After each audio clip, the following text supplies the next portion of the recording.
Mortal Kombat is a fighting game series that needs no introduction. With notable characters and brutal finishing moves, it's pretty obvious why the games are beloved by many. If a spin-off were to be made of the popular 101 fighter, elements such as pointless RPG inventories, platforming, and unforeseeable death traps should be included, right? No, that sounds stupid and completely unfaithful to the series it's based on. Well, a game like that was made. In fact, funnily enough, I'm going to be looking at it this episode, and that background information at the start did serve a purpose, to lead up to the name of the game, Mortal Kombat Mythologies, SubZero. The game is featured on 2 consoles, and of course I would want to play the PlayStation version over the Nintendo 64 version, simply because that includes full motion picture cutscenes whose acting would at least give me something to laugh at during the excruciating experience. Being set before the first Mortal Kombat game, the game then has an excuse not to include any of Sub-Zero's powers and immediately becomes a boring game to play at the get-go.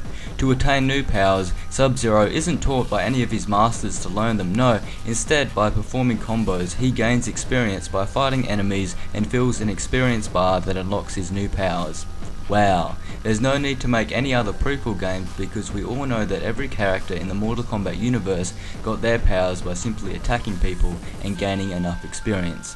In fact, sadly enough, the creators wanted to make a prequel series, but I suppose this game's terribleness was why no other prequel games were made. The game's story is just all about Sub-Zero following orders and never doing anything for himself, leading to the story never really feeling complete as Sub-Zero is just doing one task after another. Props are given to the cutscenes for being entertaining by making every actor look completely awkward in the costumes, and the over-exaggerated movements of characters were just the icing on the cake. Most lines of dialogue sound like the actors had something stuffed in their mouth, as if they swallowed their mic when putting on the extremely cheesy costumes. Your clan's ignorance and greed will cost this entire realm. You'll now have to set things straight. Unfortunately for myself and anyone else that had the displeasure of playing this game, these cutscenes are the only pleasurable part of the game, unless of course you play the PS1 version with no cutscenes, so unlucky on that one for that. The game falls apart in the gameplay department, where it takes the already reasonable gameplay of prior Mortal Kombat games and dismantles it all with terrible gameplay elements as I have discussed earlier. One major issue is the limited continues and lives you have in use throughout the game. Granted, you can adjust to have higher continues, which why wouldn't you when you know how unfair this game is, and avoiding as many aneurysms as possible when playing is a must. I think the developers forgot that this wasn't an arcade game trying to be as hard as possible to suck as much money as possible from the consumer. Yet this game sucks so much it's hard to fathom even wanting to pay any money to purchase this in the first place. These limited continues mean that in order for the player to progress without needing to have mastered the game, there is of course health potions that may be collected. They can be combined with other collectibles to create stronger potions, but then I get confused and think I'm playing a medieval tactical role-playing game where I need to craft potions after every fight, not a Mortal Kombat game where I want to beat some dude senseless. Talking about the actual fighting, it's decent for the most part, but you spend half of your time either dying to death traps or dying to death traps disguised as platforming sections. The most infuriating part of the fighting, other than being boring at the start due to you having no special moves, is the fact that there's a button you need to press to turn around. So then there's plenty of times where I'd be beaten half to death by enemies before I realise that I need to press the obvious turn the other way button that so many other games before it is featured in order to finally face my enemy.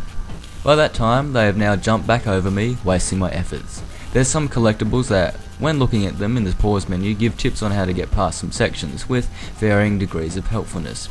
One suggests jumping into pits to see if they contain collectibles, but considering half are full of spikes and with my limited lives, that's not happening.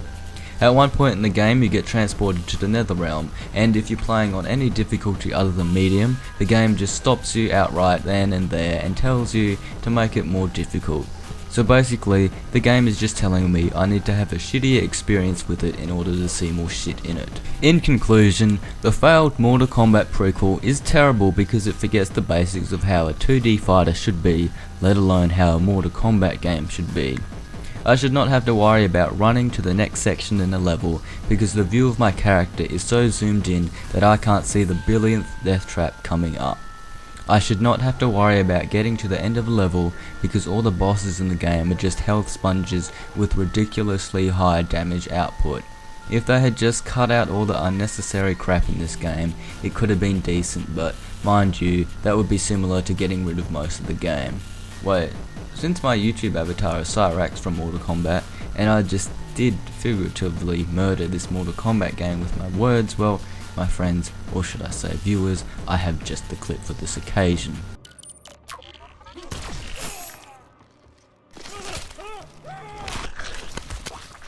Cyrax wins.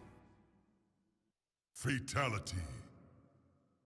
While this isn't the worst game by any means, I still wouldn't recommend this game. If you would like to know how this game compares to the others I've looked at, well, I have something for you. It's called a list, a new concept I think you might enjoy, so without prolonging too long here, it is. Oh, wrong list. Just don't contact any authoritarian figures about that other list and we should be fine. See you in a month, or a few days. You know how I am with uploads. Hell, the toll of playing these games might finally make me snap, and I'll never return because I've killed my